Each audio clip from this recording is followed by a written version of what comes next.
Seorang WNA asal Rusia diamankan Satpol PP BKO Kuta Minggu 4 Desember malam di wilayah Kelurahan Legian. Wanita berinisial NE 20 tahun ini diamankan karena telah meresahkan pemilik dan penghuni kos tempat tinggalnya.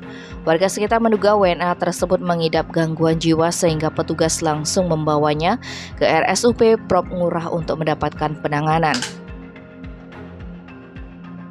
Komandan Regu Satpol PP BKO Kuta Nengah Wika mengatakan bule Rusia itu diamankan sekitar pukul 19.30 di sebuah rumah kos yang lokasinya dekat kantor Lurah Legian. Wanita ini diketahui pertama kali membuat keresahan pada 30 November 2022. Saat itu wanita tersebut membuat aksi bakar-bakaran sehingga pemilik kos pun melaporkan ke Satpol PP. Saat dimintai keterangan, bule tersebut sempat mengusir petugas setelah mendapatkan bantuan dari WNA lain yang tinggal di kos tersebut. Akhirnya yang bersangkutan bersedia diajak ke RSUP Prop Ngurah.